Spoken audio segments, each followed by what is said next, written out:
السلام علیکم پیارے پیارے اسلامی بھائیوں، سبسکرائب کریں ہمارے چینل کو اور بیل آئیکن کو دبائیں جس سے آپ کو ہماری ہر ویڈیو کی نوٹیفیکیشن ملتی رہے۔ آپ کو اپنے ولی ہونے کا احساس کب ہوا؟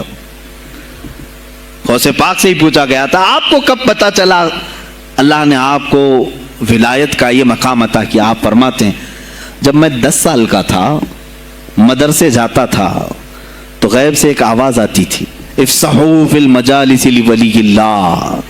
غیب سے آواز آتی تھی، اے لوگوں مجلس میں جگہ چھوڑ دو، اللہ کا ولی آ رہا ہے۔ یہ آواز صرف میں نہیں، میرے استاد بھی سنتے، وہاں بیٹھے شاگرد بھی سنتے، اور سب کھڑے ہوتے تھے، جگہ دیتے تھے۔ غوث پاک فرماتے ہیں جب ہر بار مجھے یہ آواز آنے لگی تب مجھے احساس ہوا کہ اللہ تعالیٰ نے مجھے ولایت کا تاج پہنایا ہے۔ پھر آپ کو لہو و لعب میں، کھیل کود میں نہیں رکھا گیا۔ فرماتے ہیں ایک بار میں صرف ایک گائے کی پونچھ پکڑنے کی کوشش کر رہا تھا، گائے پلٹ گئی، فصیح عربی میں کہنے لگی الہذا خلقت ام بہذا امرت یا عبد القادر، اے عبد القادر کیا تجھے اسی کام کے لیے پیدا کیا گیا یا تجھے اللہ نے اس کام کا حکم دیا کہ میری پونچھ پکڑے؟ غوث پاک فرماتے ہیں میں چونک گیا کہ یہ ایک جانور مجھ سے عربی میں بات کر رہا ہے۔ اور اس کے بعد وہ گائے خود کہنے لگی اے عبد القادر تجھے اللہ نے اپنی مخلوق کے لیے بنایا ہے، اپنے بندوں کو راہ راست پر لانے کے لیے۔ غوث پاک فرماتے ہیں اس کے بعد زندگی میں کبھی کھیل کود کی خواہش بھی نہیں آئی، کھیل کود کی خواہش بھی نہیں آئی، کبھی تصور بھی نہیں کیا۔ اور جب آپ جیلان سے نکل کر بغداد آئے، بغداد کے جو حالات تھے وہ آپ نے بہت قریب سے مشاہدہ کیا۔ میرے عزیزو آج کے جو حالات ہیں نا، آج کے جو حالات میں نے پڑھا اس سے بھی زیادہ ڈینجر حالات اس زمانے کے تھے۔ آج لوگ حالات کی شکایت کرتے ہیں، بہت سارے علماء مولانا ہم سے یہ کہتے ہیں حالات اب صحیح نہیں ہیں، ویسے نہیں ہے پہلے۔ میں تمہیں غوث پاک کے حالات بتاتا ہوں، اس وقت سیاسی حالات کیا تھے۔ اس وقت سیاسی حالات اتنے خطرناک ہو چکے تھے، بغداد میں شیعوں نے اپنا گڑھ جمایا تھا، یہاں تک کہ ہر عالم پر، ہر واعظ پر، ہر امام مسجد پر پابندی تھی۔ سیدنا ابو بکر صدیق اور حضرت عمر کا کوئی نام نہیں لے سکتا تھا، کوڑے مارے جاتے تھے۔ شیخین کا اگر کسی نے نام لے لیا کسی عالم نے، کوڑے مارے جاتے تھے۔ خلیفہ واثق باللہ تک یہ تاریخ چلی بغداد میں، اور سلطنتیں ٹوٹ چکی تھیں۔ سیاسی حالات اس قدر خراب ہو چکے تھے، چھوٹی چھوٹی ٹکڑیوں میں بٹ چکے تھے مسلمان۔ مصر کی طرف دیکھیں تو فاطمی حکومت قائم ہو گئی تھی، وہ اپنے آپ کو فاطمی کہہ رہے تھے۔ بغداد میں عباسی خاندان حکومت کر رہا تھا، اور وہ بھی سمٹ کر کے صرف بغداد کے اطراف رہ گئی بس۔ پھر ترکی کی طرف دیکھیں تو سلجوقی خاندان تھا، ایک ایک ٹکڑا حکومت کر رہا تھا، اور یہی آپس میں دست بگریباں تھے، ایک دوسرے سے لڑ رہے تھے۔ اور پھر پلس اس پر ایسا کہ بازنطینی جو عیسائی تھے، صلیبی تھے، ان سلطنتوں کو آپس میں لڑا کر کے اس قدر شدت پیدا کر چکے تھے کہ بغداد والا مصر نہیں جا سکے، مصر والا ترکی نہ آ سکے۔ پھر ادھر بخارا، سمرقند، نیشاپور، یہ جو رشیا میں ہیں آج، ازبکستان وغیرہ میں، یہاں الگ ایک سلطنت قائم تھی، اور ہند میں الگ کفرستان تھا۔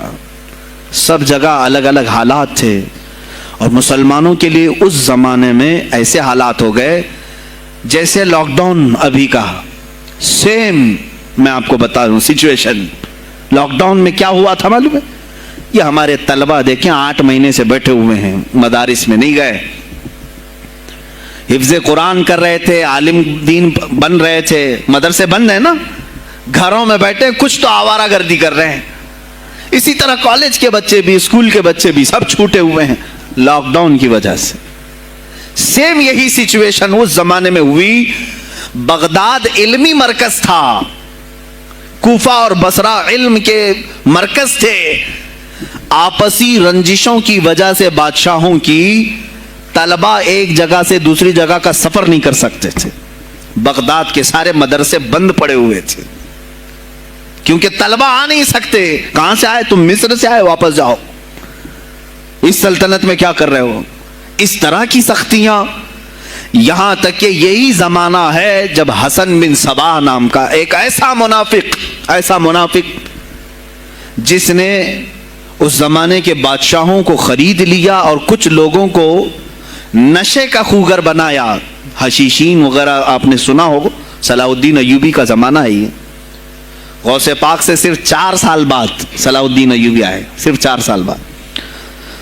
اس زمانے میں حسن بن صباح نے ہزاروں نوجوانوں کو نشے کا عادی بنا دیا تھا, ہزاروں نوجوان. اور کیسا نشہ, کوکین افیون وغیرہ سب تو لے کر کے تو لوگ ہوش میں آ جاتے ہیں. وہ ایسا تھا کہ اس نے جو نشہ دکھایا تھا, ایک چھوٹے سے کمرے میں ان کو رکھتا اور انہیں بتاتا کہ یہ درخت ہیں, یہ نہر ہے, یہ محل ہے, یہ حور ہے, تو اسے وہ جنت ہی سمجھتے تھے. اور پھر اس کمرے سے باہر نکالتا اس کو, تڑپ تڑپ کے آدمی مر جاتا کہ مجھے میری جنت میں واپس کرو. وہ جنت نہیں کمرہ ہوتا تھا, لیکن نشہ اسے ایسا کرایا جاتا تھا کہ اس کمرے کو وہ جنت سمجھنے لگتا تھا. اور ان نوجوانوں سے کیا کرایا جاتا تھا, ان کو نشے کا عادی بنا کر کے باہر نکالا جاتا, انہیں ٹارگٹ دیا جاتا, فلاں مجلس میں جاؤ, فلاں خلیفہ کو قتل کرو, فلاں وزیر کو مارو, فلاں سپاہیوں کو مارو, فلاں عالم دین کا قتل کرو. اور وہ اپنا ٹارگٹ پورا کر کے آتے اس لیے کہ انہیں نشہ چاہیے تھا. وہ 1 دن 2 دن سے زیادہ اس نشے کے بغیر رہ نہیں پاتے ہیں. وہ اپنا ٹارگٹ کرنے کے لیے اپنی جان بھی جوخم میں ڈالتے ہیں. اس طرح کے کئی حملے خلفاء پر کرائے حسن بن صباح نے. اور جانتے ہیں, میں نے آج تاریخ دیکھی, حسن بن صباح نے علماء اہل سنت کو اس زمانے کے 40,000 علماء کو قتل کرایا. یہ وہ زمانہ تھا جب بغداد کا حال یہ تھا کہ نشہ زیادہ ہو چکا تھا, علم دین کے مراکز بند ہو رہے تھے, اور علماء بولنے میں ہچکچا رہے تھے, ڈر رہے تھے, اور سلطنتیں آپس میں ایک دوسرے سے ٹکرا رہی تھیں. جو خلیفہ بیٹھتا وہ نہایت عیاش قسم کا خلیفہ آتا تھا. اکثر خلیفہ عیاش آئے, ان کے حریم میں, ان کے حرم خانے میں, یعنی ان کے محل میں 40 عورتیں ہوا کرتی تھیں جن کے ساتھ وہ وطی کرتے, جمع کرتے. جبکہ وہ مسلمان خلیفہ, ایک بادشاہ کے لیے چاہے کوئی بھی ہو 4 سے زیادہ کی اجازت ہے. 40 کنیزاؤں کے ساتھ وہ زندگی گزار رہے ہوتے. اس میں عیسائی بھی ہوتی, یہودی بھی ہوتی, سب قسم کی ہوتی. یہ خلفاء کا حال تھا. تم کیا کہہ رہے ہو ہمارے زمانے کو؟ ارے حالات برے ہیں, حالات برے ہیں. ابھی اور میں بتاؤں کتنے برے حالات اس زمانے میں تھے. علماء کو کوڑے مارے جاتے تھے اگر بولے. ارے شیخین کا نام لینے پر پابندی بغداد میں لگ گئی ہو, اس سے بڑا اور ظلم کیا ہو سکتا ہے؟ سیدنا ابو بکر صدیق حضرت عمر کا نام لینے پر کوڑے مارنے لگائے جاتے. ایسے حالات میں شہنشاہ بغداد سیدنا عبد القادر جیلانی بغداد آئے ہیں جب آپ کی عمر صرف 18 سال کی تھی. 18 سال کی جوانی میں آپ نے ملاحظہ کیا, حالات کو دیکھا, تعلیم حاصل کی بڑے بڑے اساتذہ سے. آپ کے اساتذہ فقہ میں الگ ہیں, حدیث میں الگ ہیں, تفسیر میں الگ ہیں, علم کلام میں, کئی علوم و فنون پہ آپ نے مہارت حاصل کی. اس کے بعد حالات دیکھ کر کے آپ نے کیا کہا, یہ اب یہاں سے میں ہر ایک عالم دین کے لیے بشمول من میرے لیے نصیحت سمجھتا ہوں. غور سے سن لیں. غوث پاک رضی اللہ تعالیٰ عنہ کی زندگی میں ایک موڑ ایسا آیا, اور شاید میں نے بھی کبھی کئی مرتبہ اس طرح سوچا ہے, میں کمپیئر نہیں کر رہا ہوں, لیکن سنیں, حالات کو دیکھ کر کے غوث پاک نے جنگل کا رخ اختیار کر لیا. کیا لینا دینا ہے اس دنیا سے؟ اور آپ خود فرماتے ہیں کہ میرے دل میں یہ ارادہ تھا, نہ جنگل میں ایسی جگہ رہوں کہ نہ مجھے مخلوق دیکھے اور نہ میں مخلوق کو دیکھوں. عبادت میں ایسے مصروف ہو جاؤں. جنگلوں میں آپ عبادت کرتے رہے, لیکن فرماتے ہیں مجھے غیب سے آواز آئی اللہ رب العزت کی طرف سے, کہا اے بندے قادر, آپ کا نام ہی عبد القادر ہے, اے قادر کے بندے, تجھے اللہ نے جنگلوں کے لیے نہیں بنایا, امت مصطفیٰ کی رہنمائی کر, خلق خدا تجھ سے نفع حاصل کرے, واپس آ جا. غوث پاک فرماتے ہیں میرا ارادہ تو تھا کہ میں اپنی زندگی اللہ کی یاد میں فنا کر دوں، لیکن میں شہر صرف اس لیے واپس آیا کہ جنگل میں صرف میری اصلاح ہو سکتی ہے، شہر میں پوری امت کی اصلاح ہو سکتی ہے۔ علماء کے لیے یہی آج نصیحت ہے، تم چاہے تو گدی نشین بن جاؤ، سجادہ نشین بن جاؤ، جھولی نشین بن جاؤ، جنگل نشین بن جاؤ، ہو سکتا ہے تمہارے اپنے فائدے کے لیے تم سوچ سکتے ہو۔ میں نے ابھی یہ کہا، میرے دل میں ارادہ تھا کہ گوشہ نشین ہو کر کے اپنی عبادت کریں، اپنی آخرت کی فکر کریں، نہیں، علماء کو اللہ تعالیٰ نے علم عطا کیا ہے امت مصطفیٰ کی رہنمائی کے لیے، یہ امانت ہے، چاہیں تو بھی چھپ نہ سکیں۔ عزیزان گرامی وقار، غوث پاک رضی اللہ تعالیٰ عنہ واپس بغداد آئے۔ اچھا، وہ اتنی عبادتوں کے عرصے میں جانتے ہیں کہاں کہاں کا سفر نہیں کیا انہوں نے؟ جنگلوں کا سفر، صحراؤں کا سفر، بیابانوں کا سفر، یہاں تک کہ سری لنکا کی سرزمین تک پہنچے، ملتان تک آئے۔ یہ تاریخ کی کتابیں بتاتی ہیں آپ نے پیدل یہ سارے سفر کیے، پھر واپس اسی بغداد آئے جہاں کے حالات بڑے ہی کشیدہ تھے، اور خلفائے وقت کے خلاف زبان کھولنا یہ آگ سے کھیلنے کے برابر تھا، آگ سے کھیلنے کے برابر تھا۔ اور سب سے بڑا مسئلہ تو غوث پاک کے لیے یہ تھا کہ آپ بغداد کے نہیں تھے، عراق کے نہیں تھے، آپ جیلان سے آئے تھے۔ جیلان ایران میں ہے، اس زمانے میں طبرستان ایک صوبہ تھا، طبرستان کا ایک شہر جیلان تھا، جیلان سے آئے ہوئے تھے بغداد میں۔ آپ کی زبان فارسی تھی، فارسی زبان کا ایک طالب علم بغداد میں آیا ہے، اور بغداد پورا عربیوں کا ہے، فصیح عربی بولنے والے لوگ، اور نہایت ہی عیاشی میں پڑے، ان کی اصلاح کیسے کریں۔ دل میں بار بار یہ احساس ہوتا، غوث پاک فرماتے میری زبان فارسی تھی اور ان کی زبان عربی ہے، میں ان سے خطاب کیسے کروں، ان کو اصلاح کے راستے پر کیسے لاؤں۔ بار بار سوچتے تھے، لیکن دل میں ایک درد ہوتا تھا کہ امت مصطفیٰ کو اس حال میں نہیں چھوڑنا چاہتا۔ ایک دن ایک مسجد میں غمگین حالت میں سوئے، ظہر کا وقت تھا، نماز پڑھ کر کے آپ آرام کر رہے ہیں، اور جیسی آنکھ بند ہوئی سرور کائنات صلی اللہ علیہ وسلم تشریف لائے۔ پوچھا عبد القادر کیوں غمگین ہے میرے بیٹے؟ کہا کہ یا رسول اللہ صلی اللہ علیہ وسلم زبان میری عجمی ہے، فارسی، میں عربیوں کے بیچ بیٹھا ہوں، اصلاح کرنے کی کوشش کرتا ہوں، لیکن مجھے یہ عجمی سمجھیں گے۔ اللہ کے نبی صلی اللہ علیہ وسلم نے فرمایا تو اپنا منہ کھول۔ آپ نے منہ کھولا، حضور پاک نے اپنا لعاب پاک ڈالا، دوسری بار ڈالا، تیسری بار ڈالا، چوتھی بار ڈالا، پانچویں، چھٹی، 7 مرتبہ حضور پاک نے اپنا لعاب پاک دیا اور کہا عبد القادر اب اٹھ اور بیان کرو۔ فرماتے ہیں خواب میں نے حضور اکرم صلی اللہ علیہ وسلم کا لعاب پاک لیا، تھوڑی ہی دیر گزری تھی، میرے خواب میں ہی میرے جد کریم مولا کائنات علی مرتضیٰ تشریف لائے۔ کہا پھر وہی سوال کیا عبد القادر کیوں نہیں بیان کرتے؟ کہا میں فارسی النسل، فارسی ہوں اور عربیوں کے بیچ میں ہوں۔ انہوں نے کہا تو اپنا منہ کھول۔ باب العلم، باب مدینۃ العلم، علی کرم اللہ وجہہ الکریم اپنا لعاب پاک ڈالتے ہیں، 1 بار، 2 بار، 3 بار، 4 بار، 5 بار، 6 بار، بس کیا۔ غوث پاک نے کہا نانا جان نے مجھے 7 مرتبہ پلایا، آپ نے 6 مرتبہ۔ علی کرم اللہ وجہ الکریم فرماتے ہیں میں برابری تو نہیں کر سکتا، وہ رسول کائنات ہیں۔ عزیزان گرامی وقار، غوث پاک فرماتے ہیں پھر میری آنکھ کھلی، اور اسی جامع مسجد میں جب میں کھڑا ہوا اور خطاب کے لیے لوگوں کو پکارا تو دیکھا ادھر سے بھی مخلوق آ رہی ہے، ادھر سے بھی آ رہی ہے، سامنے سے بھی آ رہی ہے۔ مجمع اتنا کثیر کہ تل دھرنے کی جگہ مسجد میں نہیں تھی، اور جب آپ کا خطاب ختم ہونے کو تھا لوگ اپنے کپڑے پھاڑنے لگے اور بے ہوش ہونے لگے،